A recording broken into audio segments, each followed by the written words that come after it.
Olá, bem-vindos. Nesta aula, vamos ver aqui as diferentes abordagens da sala de aula. Piaget, Vygotsky e Vallon. As nossas referências, né, para a abordagem do processo de desenvolvimento e aprendizagem, para a compreensão aí da prática pedagógica e como que elas influenciam aí as estratégias de ensino e aprendizagem e as decisões que o professor, né, ao planejar a sua aula, toma com base neste conhecimento científico sobre o desenvolvimento e aprendizagem dos alunos. Então, nós temos aqui essa tríade, né? Piaget, Vygotsky e Vallon. Os três autores, embora eles tenham aí estudos diferentes, Vygotsky e Vallon com uma mesma epistemologia e o Piaget com uma outra, que é baseada na construção do conhecimento, eles têm algo em comum, onde é que eles se encontram, né? Eles se encontram aí no desenvolvimento da autonomia intelectual dos sujeitos. Eles estão preocupados aí com a formação de um adulto mais consciente para viver numa sociedade com mais qualidade. Então, nós temos aqui os elementos e não estão caracterizados só quando é muito específico de um é que nós vamos citá-los. Mas eles têm aí todos uma mesma preocupação, né, de chegar no mesmo caminho, mas eles apontam, de chegar no mesmo destino, mas eles apontam caminhos que são iguais de certa forma, mas tem algumas paragens, né, algumas paisagens que nós vamos precisar olhar melhor para compreender a nossa sala de aula. A importância desses autores é que a sala de aula ela é viva, né? Então, esses autores eles vão nos fornecer condições de analisar do ponto de vista científico o que ocorre, né, com os alunos no seu processo de construção do conhecimento. E, enfatizando, esse conhecimento, essa teoria, nos dá condições de tomarmos decisões mais sistematizadas. Então, os processos pedagógicos na abordagem interacionistas. Então, nós temos aqui três elementos do processo pedagógico, né, que é o formar, ensinar e aprender. Então, o aprender significa apropriar-se do objeto em esquemas mentais, elaborar seu conhecimento, interiorização do conhecimento. Então, aprender significa eu interiorizar o meu mundo externo, a minha relação com as pessoas e com os objetos, né, e com fenômenos da natureza. O ensino. O ensino muda aqui, que é baseado no ensaio e erro. Então, aqui não se busca o erro, mas percebe-se no erro a possibilidade da aprendizagem. Percebe-se no erro da criança a lógica que ela está, ou a hipótese que ela está levantando para a compreensão daquele conteúdo. Então, aqui vem algo que é importante para o professor, que é o erro construtivo, né? Então, de perceber qual é a lógica para a apreensão daquele conteúdo e quais são as perguntas ou como que o professor ele conduz, não é, a aula para que ele coloque em prova a hipótese que ele está levantando para ver se é verdadeira ou não. Né, se faz sentido ou se não faz sentido essa hipótese que eles levantam. Então, é um ensino baseado na pesquisa, de colocar a criança em contato com um método científico. E esse método científico, ele pode ser colocado já na educação infantil, mesmo que as crianças não saibam ler e escrever. Então, tem uma situação, né, de que Na educação infantil, na hora de contar as novidades, uma criança conta que foi visitar um parente no interior e fizeram chá com a folha da planta. Para ela era uma novidade, porque a hipótese que ela fazia é que o chá era só existia em caixinha. E agora ela recebeu uma nova informação de que se faz o chá com a folha da planta. Né? Então teve uma discussão entre a classe e a classe quis saber se há diferença na cor do chá feito de caixinha e do chá feito direto da própria planta. Então, a professora, ao invés de dar uma resposta rapidamente, coloca dentro de uma situação científica, que é a observação, que é um método aí de científica observação. Então, foi feito para eles o seguinte, eles iriam observar e registrar se haveria mudança ou não haveria. Como é que eles iriam registrar se não sabem ler e escrever? Com cores, né? Eles recortaram um papel, um azul e outro rosa. O rosa se mudava de cor e o azul se não mudava de cor.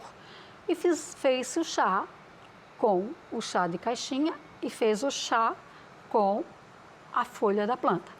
As crianças observariam se houve mudança ou não e registrariam. Isso é uma prática científica, né? Para o Piaget, você se apropria de um conhecimento científico passando pela mesma etapa daquele teórico que construiu o conhecimento. E o teórico, quando eu me aproprio de um conhecimento na escola, ele é científico, ele foi elaborado a partir de uma metodologia científica. Então, o aluno, ele precisa também passar por essa experiência científica, né, de como que é construído o conhecimento científico, não só ficar sentado e o professor transmitindo para ele informações. Né? Com isso, ele já vai construindo, aprender, elaborar boas perguntas, boas hipóteses e comparar um conhecimento com o outro, né? Pensar, e daí a formação do pensamento crítico. Né? De que a cada informação que ele receba, ele vai pensar qual é a lógica daquela informação. Aí, no caso, a investigação, né? Então é colocado um problema e o aluno, ele se movimenta, ele participa na busca deste problema, né? Através, claro, do conhecimento científico. Que é essa a função do conhecimento científico, né? De compreensão da realidade. Às vezes o aluno aprende algo de física e pensa, não vou usar isso. Mas o mundo que existe, né, a física, ela é muito abstrata, mas é para a compreensão da nossa realidade. Então, às vezes, eu estudo a propagação do fogo, né, e, de repente, eu encosto em alguma coisa e está pegando fogo, eu posso ir para o meu instinto, para o meu senso comum, jogar água, e a água faz com que o fogo aumente. Então, eu tenho que abafar o fogo, né? Então, abafando o fogo, para. Então, pode acontecer uma situação dessa no cotidiano, em que eu tendo um conhecimento científico, né, que está nos conteúdos, eu posso resolver, solucionar um problema. Quando eu faço café, eu uso o conhecimento científico. Quando eu faço brigadeiro, eu uso o conhecimento científico. O brigadeiro não vai ficar pior ou melhor se eu souber ou não o conhecimento científico. Mas tem um conhecimento científico naquilo que eu faço no meu cotidiano. Formação. Então, baseado no desenvolvimento da autonomia intelectual, no desenvolvimento do pensamento crítico. Então, eu posso saber fazer bem uma coisa, mas eu posso não saber o porquê que aquilo acontece, né? Então, ao saber disso, isso colabora com a minha autonomia intelectual, né? Do meu pensamento crítico. E isso favorece as minhas tomadas de decisões da vida.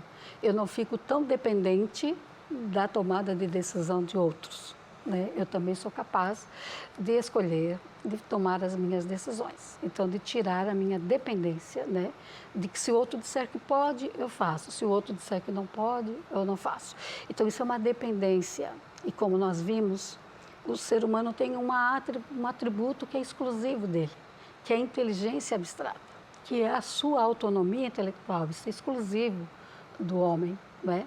Dele ser capaz de fazer suas escolhas, tomar suas decisões baseado, né, num conhecimento científico, aqui no caso da escola, que nós estamos falando da educação escolar. Então aqui, como nós vimos, né, o conhecimento, ele ocorre através de recuos e avanços, né? Então o aluno se aproxima, há recuos e há avanços. Há um movimento aí de recuo e avanço. Não é linear, né? No confronto ocorre o desequilíbrio das hipóteses que foram apropriadas por ele. O processo de compreensão do objeto ocorre por meio de um conflito cognitivo. A modificação dos esquemas assimiladores num esforço de acomodação para a apropriação de uma informação que não era assimilável. Então, aqui nós temos a relação, né, conteúdo, professor e aluno, que são os elementos de uma sala de aula, que é a prática pedagógica. O papel do professor, mais do que transmitir informação e dar modelos a serem seguidos, deve proporcionar aos alunos condições de desenvolvimento da sua autonomia intelectual, que significa aprender por si próprio. Implementar e desenvolver atividade individual e em grupo. Uma forma de promover a aprendizagem é envolver os alunos numa atividade de grupo, visando a colaboração entre eles. Trata-se de agrupar as crianças com diferentes níveis de aprendizagem, habilidades e experiências para trabalharem juntas, buscando alcançar o mesmo objetivo. Com isso, promove-se a discussão sobre as melhores formas de alcançar o mesmo objetivo, assumindo o risco de colocar suas hipóteses à prova. Fazer exercício sozinho, sem interação com o colega, não traz benefício à classe. Planejar a aula implica identificar o que os alunos já sabem e transformando o conhecimento em científico. Planejar uma aula significa levar em conta os vários níveis de aprendizagem, habilidades e de experiência dos alunos. Planejar a aula significa também prever um espaço para ouvir o aluno. Então, quando eu planejo, não só o tempo de trabalhar o conteúdo, mas também um tempo para eu ouvir o aluno sobre a sua dificuldade de aprender aquele conteúdo. A ação da escola não se limita somente ao ensino. Deve ser antes espaço de desenvolvimento integral do psiquismo, o cognitivo, o afetivo e o motor dos alunos, não apenas para a acumulação dos conteúdos. A participação do aluno no processo de ensino e aprendizagem leva à formação da autonomia dos sujeitos, que ocorre por meio do diálogo. A participação dos alunos, por meio do diálogo, desenvolve a sua linguagem e organiza o seu pensamento. O diálogo, por meio da participação do aluno, desperta o seu interesse para aprender. Desperta o interesse ao permitir que ele coloque a sua opinião e o ajude a pensar, incorporando o conhecimento científico. Segundo Vallon, o grupo coloca a criança e o adolescente entre duas exigências opostas e complementares. Desejo de pertença, que exige identificação com os objetivos do grupo, e desejo de diferenciar-se, ocupar um lugar na estrutura do grupo.